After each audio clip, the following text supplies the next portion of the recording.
ፋኖ በጣም ተጠናክሯል። ከፍተኛ ድል እያገኘ ነው። ከድሉም በላይ በወታደራዊ ድል በላይ ከፍተኛ ዲፕሎማሲያዊ ድል እያገኘ ነው። ወይ መገለጫው በጣም በርካታ ሰራዊት የሻለቃ አመራሮችን ጨምሮ በርካታ የወታደራዊ አመራሮች ሰራዊቱን እያያዙ እየኮበለሉ ወደ ፋኖ እየተቀላቀሉ ነው ያሉት። በአጠቃላይ በአማራ ክልል መከላከያ እየደከመ በፊት ዛሬ 7 ወር የነበረውን ወኔ አጥቶ ከተሞች ላይ ተወሽቆ የአካባቢው ማህበረሰብ ማስፈራራት በጣም የሚገርም ነገር በአንዳንድ ከተሞች ላይ ለምሳሌ በማዕከላዊ ጎንደር ማለት ነው ቆላድባ፣ ጨዋሂት፣ ጎርጎራ፣ ደልጊ፣ በምዕራብ ጎጃም አዴት፣ ምራይ አካባቢ የከተማዋን ህዝብ ሰብስቦ መከላከያ አርፎ ተቀምጧል። በመከላከል ላይ ብቻ ነው ከተሞችን እየጠበቅን ያለ ነው። ነገር ግን ፋኖ ካለንበት ቦታ መጥቶ የሚያጠቃን ከሆነ እኛ ፋኖን መከላከል በማንችልበት ሁኔታ ፋኖ እኛን መጥቶ የሚያጠቃን ከሆነ እኛ ያለን ብቸኛ አማራጭ ያለንበትን ከተማ ማውደም፣ ህዝቡን መጨፍጨፍ ነው የሚል በኮሎኔሎች ደረጃ ህብረተሰቡን በመደብደብ በከፍተኛ ደረጃ እንዲወጣ በማድረግ በአዳራሾች ሰብስበው በግልጽ ህብረተሰቡን ነው ምንበቀለው። ስለዚህ ልጆቻችሁን አርፋችሁ ባላችሁበት ተቀመጡ በሏቸው፣ አለዚያ ደግሞ መጣው እኛ የሚያጠቁን ከሆነ እንበቀላችኋለን፣ እናንተን ነው የምንደበድባችሁ። ይሄንን ማሳያ ሊሆን የሚችለው ጎንደር ከተማ እንግዲህ እንደሚታወቀው የጎንደር ከተማ አብዛኛው ቦታ የቅርስ ከተማ ነው። የፋኖ ኃይሎች ትንኮሳ ደርሶባቸው ከመከላከል ወደ ማጥቃት ገብተው ከተማ ላይ ያለውን የመከላከያ ሰራዊት እንደመቱት የሚያሳዩ ብዙ መገለጫዎች አሉት። ነገር ግን የመከላከያ ሰራዊቱ ምንድነው ያደረገው? በሮ ሄዶ የዩኒቨርሲቲው ግቢ ውስጥ ፒቲአር የሚባለውን ታንክ ይዞ ገብቶ ፋኖ አሉበት የሚላቸውን ከተሞች፣ መንደሮች፣ ሰፈሮች፣ ትልልቅ ህንፃዎች በጣም በብዙ ሚዲያ የታየ ነገር ነው። ከፍተኛ ውድመት ነው ያደረሰው። አሳፋሪ ነው። እንግዲህ እንደሚባለው ከሆነ ጎንደር ከተማ ከየትኛውም ከተማ በላይ ትልልቅ ቅርሶች ያሉበት ታሪካዊ ቦታዎች ያሉበት ነው። ለዚህ ማህበራዊ መስተጋብራችንን ታሪክ አሻራችንን ለማጥፋት ሆን ብሎ አቅዶ ዩኒቨርሲቲ ግቢ ውስጥ ተራ ላይ ነው ያለው ዩኒቨርሲቲ ማራኪ ዩኒቨርሲቲ ላይ ገብቶ ከተሞችን በቦምብ በመደብደብ ውድመት አድርሷል። ይሄንን በተለያዩ የወረዳ ከተሞች ላይ እንደግመዋለን። ፋኖ እንዳያጠቃን ብቻ እናንተ ለልጆቻችሁ፣ ለወንድሞቻችሁ፣ ለቤተሰቦቻችሁ ንገሩ፣ አልፈው ባሉበት ደረጃ ይቀመጡ፣ አለዚያ ግን እርምጃችን በከተማው ህዝብ ላይ ነው ድብደባ መንፈጽመው የሚል ዛቻና ማስፈራሪያ እያሰሙ ነው የሚገኙት። ነገር ግን በተለያዩ ቦታዎች ላይ የፋኖ ኃይሎች ስልታዊ የደፈጣ ጥቃት በማድረስ የመከላከያ ሰራዊቱን በተለያዩ በሰሜን ሸዋ ብንሄድ፣ ማዕከላዊ ጎንደር ብንሄድ፣ በምስራቅና ምዕራብ ጎጃም ብንሄድ፣ በወሎ አካባቢ ብንሄድ፣ አሁን በቅርቡ በላሊበላ አካባቢ በአሁን ተገኝ ስታይሽ ጋሼን አካባቢ እየተደረገ ያለው ስልታዊ ማጥቃት የመከላከያ ሰራዊቱን አሰላጭቶ እጅግ በጣም አድክሞታልኝ። እዚህ ላይ ነው ያለው እንግዲህ የክልሉ የትግል እንቅስቃሴ። እንግዲህ አሁን የምንሰማቸው ነገሮች እውነት ለመናገር የመከላከያ ሰራዊቱ መቋቋም ያቃተው እንደሆነ ነው የምንረዳው። በሸዋ በሰሜን ሸዋ ያለው ሁኔታም ይህንኑ የሚያሳይ ነው። በቡሬ በተለያዩ የጎጃም አካባቢዎችም በተመሳሳይ መከላከያ ሰራዊቱ ከአቅሙ በላይ ሆኗል። ግምገማ እየተደረገ ነው በአራት የአማራ ክልል አካባቢዎች በደብረ ማርቆስ፣ በደብረ ብርሃን፣ በደሰይና በጎንደር። በዋናነትም የአብይ አህመድ አስተዳደር በአረጋ ከበደ ክልሉን መቆጣጠር አልቻለም የሚል ግምገማ ነው እያደረገ ያለው። ምናልባት የአመራር ለውጥ ሊኖር ይችላል። ሌላ የምስለኔ አስተዳደር እንደሚመጣ ይጠበቃል። ሆኖም ጥር 8 ደርሷል። ይሄ አዋጅ የሚያበቃበት የአስቸኳይ ጊዜ አዋጁ የሚያበቃበት ቀነ ገደብ ጥር 8 እንደሆነ ይነገራል። ከወዲሁ አንዳንድ ነገሮች እየሰማን ነው። አገዛዙ ሊቀጥል ይችላል የአስቸኳይ አዋጁን ወይም እንዲያበቃ ሊያደርግ ይችላል። እስካሁን ውሳኔ ላይ አልደረሰም። በዚህ ላይ በሶማሊያ አካባቢ ያለው በድንበር አካባቢ ያለው ውጥረት ስላሰጋው ምስራቅ እዝን ወደዛ ሊመልሰው እንደሆነ እየተነገረ ነው። እንግዲህ በዚህ አይነት ሁኔታ ላይ ነው ያለውና አስረክቦ ለመውጣት ያቀደው ለሚሊሻዎችና ለአድማ በታኝ ኃይሎች ነው። ለነሱ ከፍተኛ ደሞዝ በመክፈል እያሰለጠነ ነው። በከፍተኛ ደረጃ ገንዘብ ከፍሎ እያሰማራ ነው። እስቲ ይሄንን እንዴት መግለጽ ይቻላል? ምናልባት አሁን የብልጽግና ፓርቲ ወይም መንግስት ከተባለ ለመጀመሪያ ጊዜ እውነት ተናገረ። የአማራ ክልል መንግስት የክልሉ መንግስት ማስተዳደር አልቻለም። ምናልባት ዘግይቶ ገብቶት ካልሆነ በስተቀር እውነት ነው የተናገረው ነገር እውነት ነው። አልቻለም። የፋኖ እንቅስቃሴ የፋኖ ብቻ ሳይሆን በራሱ በብልጽግና ስህተት ምክንያት ህዝባዊ አድርጎታል። መጀመሪያ የአማራ ህዝብ ትግል እንቅስቃሴ ሰላማዊ እንቅስቃሴ ነበረ። በተለያዩ ከተሞች የሰላማዊ እንቅስቃሴዎች፣ የሰላማዊ ሰልፎች የክልሉ መንግስት ጥያቄ አቅርቦ አንዳንድ የክልሉ አመራሮች የግብርና ማዳበሪያ እጥረት በተከሰተበት ጊዜ የክልሉ ገበሬዎች በከተማው መስተዳደር ሂደው ጥያቄ በሚያቀርብ ፍጹም ሰላማዊ በሆነ መንገድ ጥያቄ በሚያቀርቡበት ጊዜ ክልሉ ግብርና ቢሮ ኃላፊው የጅራ ፖለቲካ ብሎ በገበሬዎች ላይ እንደተሳለቀ የምታስታውሰው ነገር ነው። ከዛ አልፎ በሰላማዊ ሁኔታ ያቀረቡትን ጥያቄ ከዕቁብ ባለመቁጠር እንዲያውም አሁን እንቅስቃሴ የምታረጉትን የፋኖ ኃይሎች በየከተማው እየዛቱ ያሉትን ነገር በ15 ቀን ጊዜ ውስጥ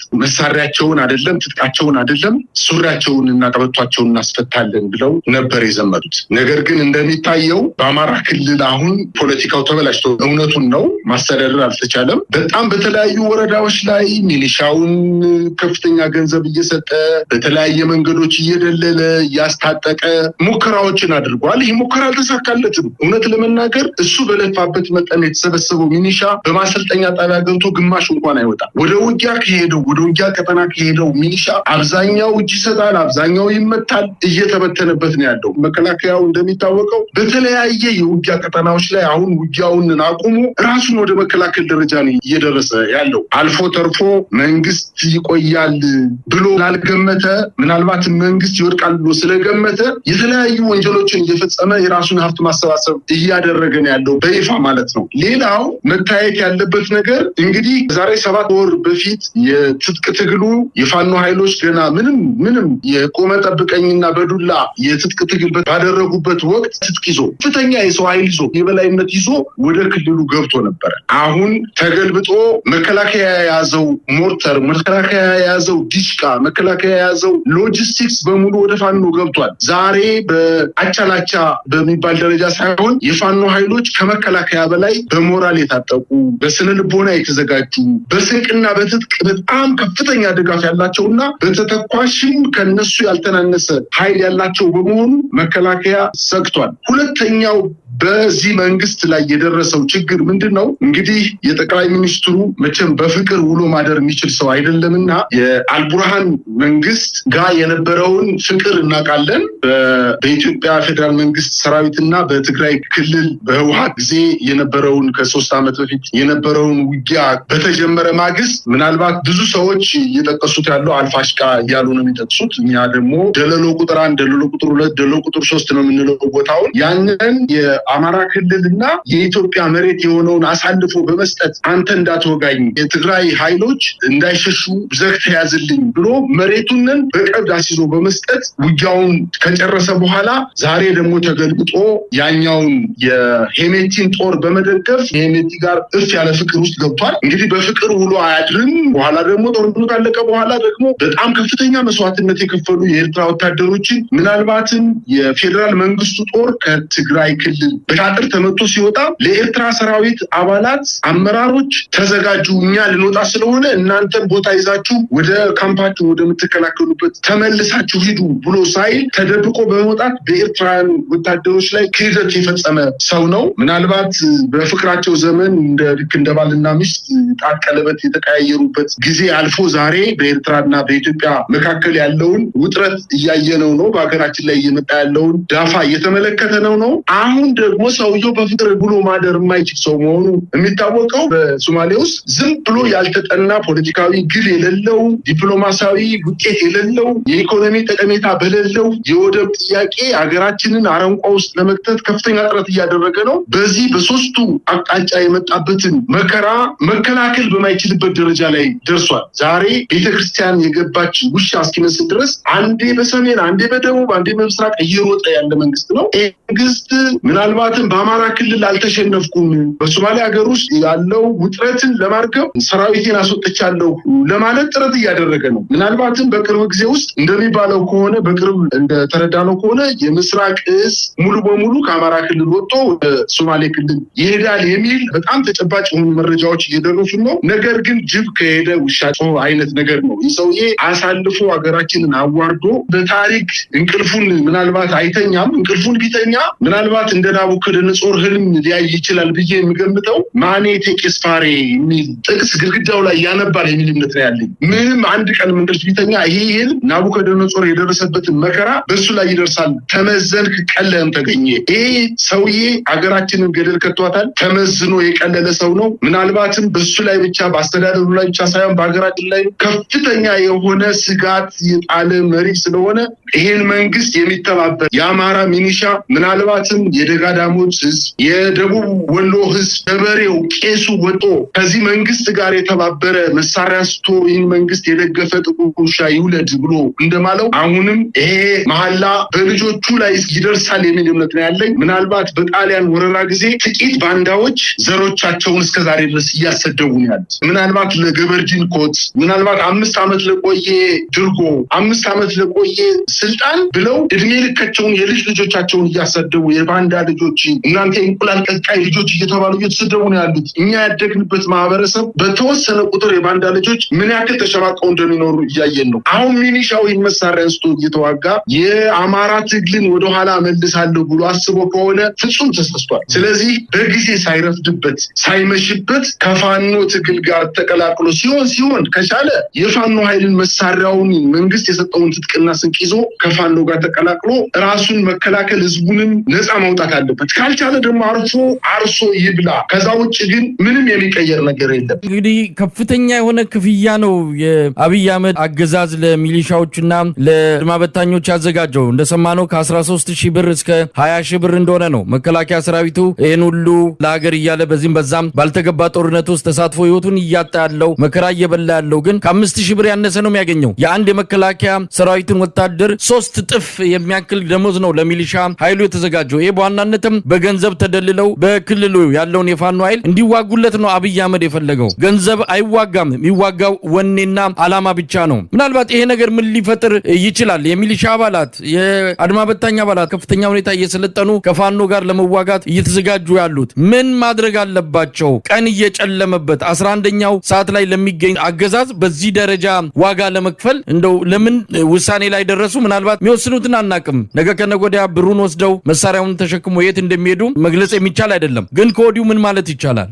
የአማራ ህዝብ መቼም ከእምነት ጋር ተቆራኝቶ የኖረ ህዝብ ነው። በእስልምና ክርስትናው ከፍተኛ የሆነ አማኝ ህዝብ ነው። መጽሐፍ ቅዱስ ያነባል። ከመጽሐፍ ቅዱስ አንድ ጥቅስ ልጥቀስልህ። በሰራዊት ብዛት መንግስት አይድንም ይላል መጽሐፍ ቅዱስ። ሰራዊት ስለበዛለት፣ ትጥቅ ስለበዛለት፣ አላማ ከሌለው ይፈርሳል ያ ሰራዊት። እያየነው ያለው ነገርም ይሄ ነው። እውነት ለመናገር የተጠበቀውን ያክል ሚኒሻም አላገኝም። ምናልባት ብልጽግና ፓርቲ የሚሆን ኢህአዴግ የፈረሰው ኢህአዴግ አንዱ ትልቁ ችሎታው ምስለኔዎችን መልምሎ የማውጣት ከፍተኛ ችሎታ አለው። እነዚህ በገጠር ቀበሌ ውስጥ ያሉ አርሰው መብላት የማይችሉ ደካሞች በማቃጠርና በማለቅለቅ እድሜ ልካቸውን የኖሩ ሰዎችን መርጦ ወደ ስልጣን የማምጣት ገንዘብ ፈላጊዎችን መልምሎ ወደ እሱ የማምጣት አቅም አለው። ይህን አቅም ተጠቅሞ አላማ ቢስ የሆኑ ሰዎችን ሰብስቧቸዋል። እነዚህ አላማ ቢስ ሰዎች ቁጥራቸው እልፍ ቢሆን እንኳን አላማ ስለሌላቸው አላማቸው ገንዘብ ብቻ ስለሆነ የትም አይደርሱ። እያየነው ያለው ነገርም በ10 እና በ15 የፋኖ ኃይሎች 5,000 እና 4,000 ሰራዊት ሲበተን ያየነው ደጋዳሞት። ስለዚህ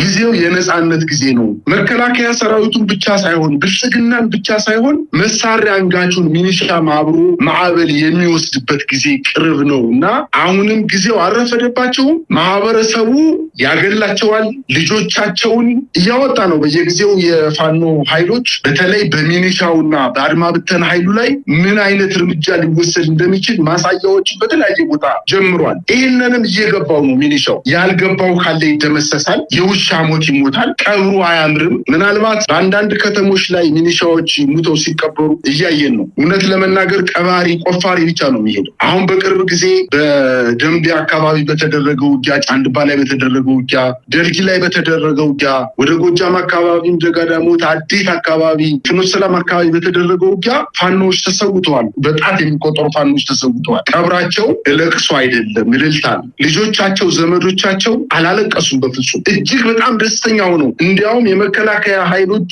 በለቅሶ ላይ ቆሞ ሲያዩ እጅግ በጣም ደንግጠዋል። በቀረርቶና በፉከራ ለ6 እና ለ7 ሰዓት ያክል በቀረርቶና በፉከራ የኢትዮጵያን ባንዲራ ለብሰው ዘመዶቻቸው ወይም እናት ወላጆቻቸው እንኳንም በዚህ ክብር ልጅ ተሰዋ እስከ ማለት ደረጃ ደርሰዋል። ስለዚህ አሟሟታችንም የተለያየ ነው። ለገንዘብ ብሎ መሳሪያ አንግቶ ምንም በማያሸንፈው ጦርነት ውስጥ ገብቶ ምናልባትም ለ6 ወር ለ5 ወር 10,000-15,000 ብር ደሞዝ ተከፍሎት ምንም ያደርግለትን ገንዘብ ተቀብሎ የትም የማይደርስበትን ገንዘብ ይዞ ተዋርዶ እድሜ ልኩን እሱ ብቻ ሳይሆን ልጆቹን ተዋርዶ የሚኖሩበት ዘመን ይመጣልና ያስቡበት። መንግስት እየነቃ ነው። መከላከያው እንኳን 6 እና 8 ወር 1 ዓመት ሰልጥኖ 12ኛ ክፍል ጨርሶ ወታደር ገብቶታል። እንዴት አርጌ አምልጬ ወደ ቤተሰቦቼ ልሄድ፣ እንዴት አርጌ ፋኖ ጋር ተከላክዬ ራሴ ህይወቴን ላድን እያለ ባለበት ሰዓት መሬት ያለው ገበሬ፣ ልጆች ያሉት ገበሬ፣ ከብትና ሀብትና ንብረት ያለው ገበሬ ለ10 እና ለ15,000 ብር ደሞዝ ብሎ የዚህን ምስኪንና በጣም ጨዋ ህዝብ መከራና ስቃይ የሚያበዛ ከሆነ ፍርዱ በሱ ላይ ብቻ ሳይሆን በልጅ ልጆች ጭምር እንደሆነ አውቆ ከወዲሁ መመለስ አለበት የሚል ማሳሰቢያ ነው መስጠት የምፈልገው።